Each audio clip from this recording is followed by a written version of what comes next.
Hello दोस्तों, आज हम लोग माइक्रो टीचिंग के बारे में समझेंगे, जिसके जान लेने के बाद हमारे 1 नंबर सीटेट में होने की संभावना हो जाती है। 1961 ईस्वी में अमेरिका के स्टैनफोर्ड विश्वविद्यालय में सर्वप्रथम सूक्ष्म शिक्षण का प्रयोग किया गया। सूक्ष्म शिक्षण के प्रवर्तक एचिसन थे। इन्हें सूक्ष्म शिक्षण के प्रयोगकर्ता के नाम से भी जानते हैं। भारत में इसके प्रयोगकर्ता बीके पासी थे। सूक्ष्म शिक्षण के विकसित रूप को प्रयोग करने का श्रेय एलन एवं सीएच राइसा को जाता है। सूक्ष्म शिक्षण शिक्षण का एक संकुचित रूप है, जिसमें शिक्षकों अथवा छात्र अध्यापकों को समस्त शिक्षण कौशलों का प्रयोग एक साथ न करके अलग अलग टुकड़े या हिस्से में किया जाता है। सूक्ष्म शिक्षण में एक बार में एक ही कौशल का प्रयोग किया जाता है। ये ध्यान रखने योग्य बात है। इसमें कुछ परिभाषा हम लोग देख लेते हैं। एलन ने सूक्ष्म शिक्षण के बारे में बताया है, सूक्ष्म शिक्षण प्रक्रिया में समस्त शिक्षण प्रक्रियाओं को लघु रूप में बांटा जाता है। बीके पासी ने सूक्ष्म शिक्षण के बारे में बताया है, सूक्ष्म शिक्षण एक प्रशिक्षण तकनीक है जो छात्र अध्यापक या शिक्षकों से यह अपेक्षा रखती है कि वे तथ्यों को कम समय में छात्रों के बीच अधिकतम रख सकें। हमें यह ध्यान रखने योग्य बात है कि माइक्रो टीचिंग सदैव शिक्षकों या छात्र अध्यापकों के लिए किया जाता है। सूक्ष्म शिक्षण की विशेषताएं: यह कम समय में अधिक गुणवत्ता प्रदान करने की विधि है। सूक्ष्म शिक्षण का स्वरूप व्यक्तिगत होता है। सूक्ष्म शिक्षण में उचित एवं तत्काल प्रतिपुष्टि की व्यवस्था की जाती है। सूक्ष्म शिक्षण एक ऐसा शिक्षण है जिसमें तत्काल ही हमें फीडबैक की जानकारी मिल जाती है। सूक्ष्म शिक्षण की उपयोगिताएं: इससे शिक्षकों की प्रशिक्षण गुणवत्ता बढ़ती है। जो सूक्ष्म शिक्षण का प्रयोग करते हैं उन शिक्षक की गुणवत्ता बढ़ जाती है। शिक्षकों के भीतर सभी शिक्षक कौशलों का सुगमता से विकसित किया जा सकता है इस विधि के द्वारा।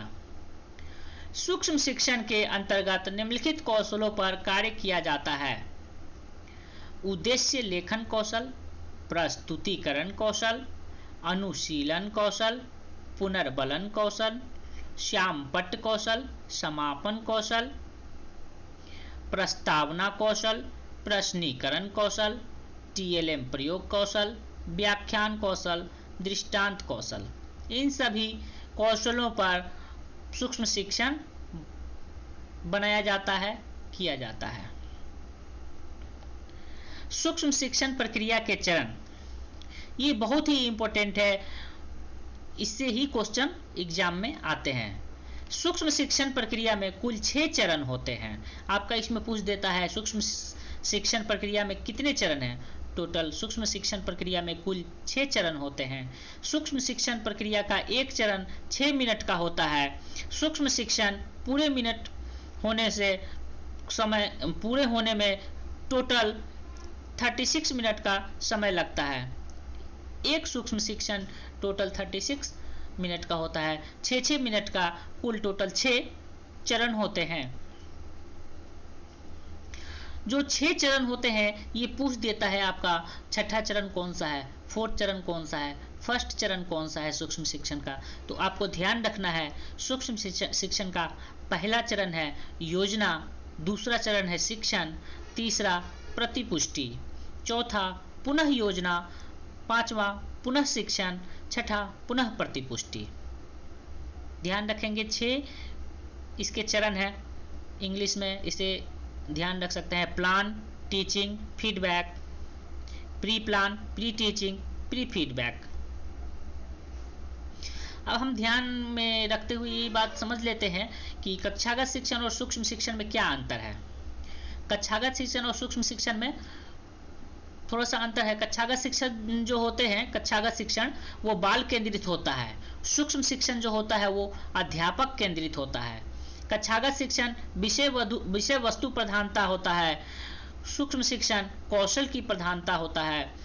एक बार में कई कौशलों को कक्षागत शिक्षण में किया जा सकता है प्रयोग, लेकिन सूक्ष्म शिक्षण में एक कौशल को एक बार में ही प्रयोग किया जाता है।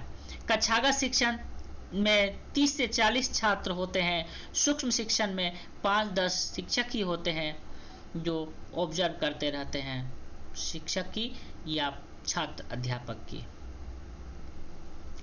जो कक्षागत शिक्षण होती है वो 35 से 40 मिनट की होती है, 45 मिनट की हो सकती है, 50 मिनट की भी हो सकती है, लेकिन सूक्ष्म शिक्षण जो होता है वो 5 से 8 मिनट का ही होता है। Thank you.